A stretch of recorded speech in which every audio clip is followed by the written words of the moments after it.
هنا إذا جئنا لندخل في فاتحة الكتاب بهذا المعنى نقوم نجد كلمة الحمد لله. الحمد لله ايه يعني الحمد لله دي؟ قال لك نيجي ننظر كده تنظير يقرب الأمر إلى الأفهام. إذا كنا هنا في جماعة وبعد ذلك هذا القلم وقع هنا وبعدين قعدوا يقولوا الايه فقلنا القلم لفلان ليا مثلا للشعراوي، يبقى القلم مقطوع بوجوده ولكن المختلف فيه اللي عايزين نواجه هو بتاع مين بس. إذن حين يقول الله الحمد لله قاطع بأن حمدا لا بد أن يوجد في الكون. لازم يوجد حمد. ليه لازم يوجد حمد؟ قال لك الله إنسان كده مفاجأ بأن حاجات بتخدمه وتعطي له نعم بغير قدرة له عليها وبغير دخولها لا في علمه ولا في حكمته ولا في شيء تقدم له هذه النعم. كان يجب أن يتجه كما قلنا يشوف النعم دي جايه منين. يا اخواتي الواحد منفعل للنعم دي يقول يشكر مين. إذا كان لازم على الإنسان حين تدركه نعم تسخير الكون له أن يوجد حمدا. لازم يوجد حمد. زي احنا ما قلنا ان في واحد قاعد كده راح في حته في صحراء وبعدين غلبوا النعاس فنعس وبعدين صبح الصبحيه لقى مائده جاياله فيها العسل النحل والبيض والفول والقشطه والمش عارف ايه. ولا حدش ما يعرفش حد هنا. بالله قبل ما ياكل ما يقعدش يتلفت يقول يا اخوان مين اللي جاب الحاجات دي؟ ما لقاش يبقى نفسه تستشرف على انه بس ولو يشكره. كذلك الكون. شفنا نعم بلا قدرة لنا عليه، ما لناش قدرة عليه، وشفنا نعم كان من الواجب اننا ايه؟ اننا ندور على مين نوجه له الحمد. اذا فالحمد طاقة موجودة قطعا لتستقبل النفس البشرية بها النعم التي لم تسخرها لنفسها. ولكن اللي هنختلف فيه مش ايجاد الحمد، توجيه الحمد. فقال الحمد اللي انت بتدور عليه يا صاحبه ده وديه لمين؟ لله. الحمد لله.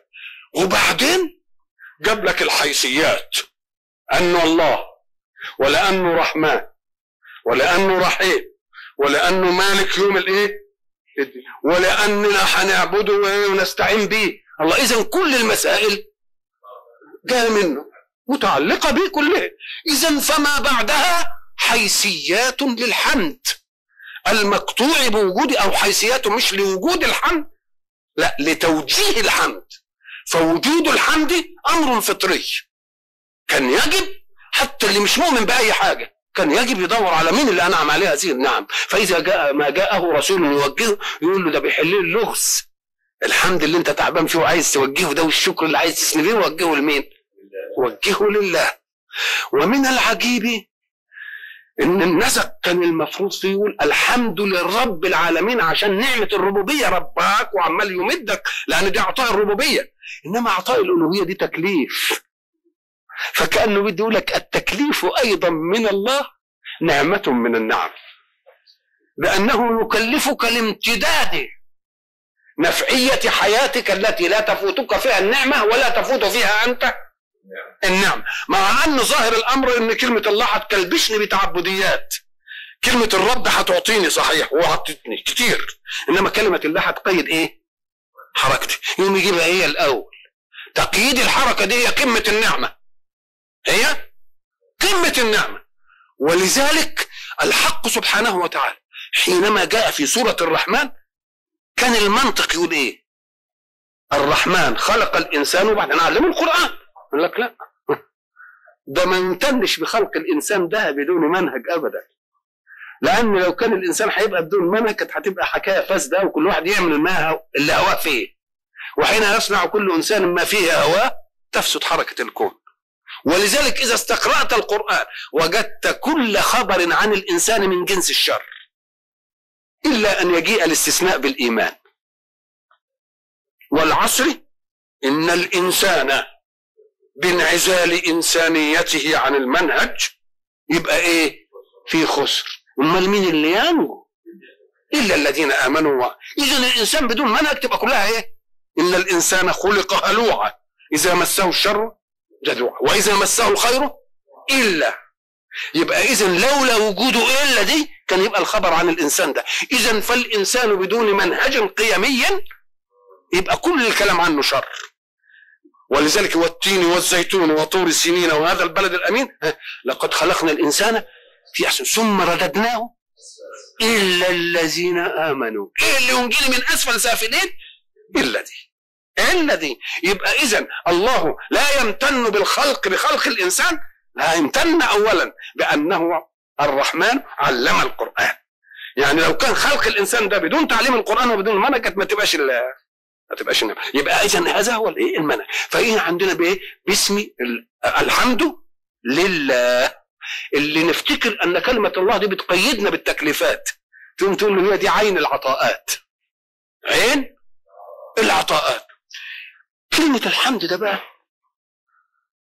تقول عليها الثناء، تقول عليها الشكر، تقول عليها المدح، او هي مزيج انفعالي يبدي الاعجاب بجلائل النعم والتوجه بالعجز عن شكره. كلمة الحمد دي تبقى غير المدح، لأنك قد تمدح شيئا بما لا دخل له فيه. يعني لقيت جوهرة كويسة أقول يا سلام الجوهرة الجميلة دي، الجوهرة لا دخل لها في أن تكون جميلة.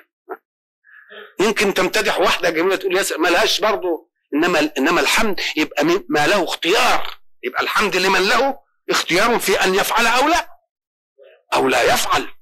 تقوم إذن الحمد دي انفعالات متعددة فيها مجموعة من الثناء العاجز عن الإعجاب بمن وهب النعم. انفعالات، الانفعالات دي أول ما تيجي للعقل وبعدين تستقر في القلب وبعدين تفيض على الجوارح ثم تفيض من الجوارح على الكون كله. إذن فعملية الحمد مش بس أقولها بلساني، لازم تكون مرت على عقلي ولازم استقرت في قلبي وبعدين شعت في كل جوارحي ثم انتقلت مني كمصدر طاقة إلى أن تنفعل مع كل حركات الوجود. تبقى شوف الحمد دي خدت ايه. ولذلك شوف القرآن لما يجي يشرح العملية دي النفسية معقدة شوية يقول ايه؟ الله نزل احسن الحديث كتابا متشابها مثانية تقشعر منه جلود الذين يخشون ربهم. ما يمكنش تقشعر الجلود ابدا الا بعد ما تمر المسألة هنا وتروح في القلب. قال لك ما مرتش هنا ووقفت ولا مرت هنا كعقيدة ووقفت، بل فاضت على ايه؟ على الجوارح الجلود، خدت الظرف الإهابي كله وبعدين تشع حركة على مين؟ ما تقشعر يعني فيها ايه؟ فيها. شوف بقى تصوير الحق ثم تلين جلودهم وقلوبهم. الله ما قالش في الآية الأولى قال مثانية تقشعر منه جلود الذين يخشون ربهم، ما جابش سيرة القلوب عشان هو فاهم انه بيخاطب ناس لازم يفهموا. يبقى مش هيمكن تيجي من الجلود الا اذا كانت في مين الاول وبعدين يجي في الثانيه ربما واحد تفوته يقول ثم تلين جلودهم وقلوبهم. بقى تلين الجلود وتهدأ بقى كده. امتى تلين؟ ساعة ما ينزل القرآن تقشعر منه الايه؟ الجلود. وبعدين هل تلين الجلود والقلوب تلين لمين؟ لذكر الله. ما تنهاش مقشعرة. ليه؟ لأن القشعريرة دي يجب زي ما جت من العقل للقلب للإيه؟ للجلود. شوف الإهاب الخارجي اهو للجلود. تلين بأن تخرج تلك الطاقة لتنفعل مع الوجود. ثم تلين جلودهم وقلوبهم لذكر الله. تلين ما تنهاش عاملة كده. لو اتنتها عامله بقى كده مش هفرغان للحركه.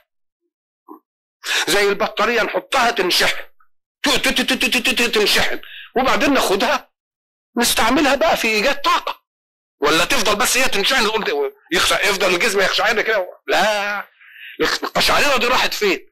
قال لك كدوائر رمي الحجر في البحر.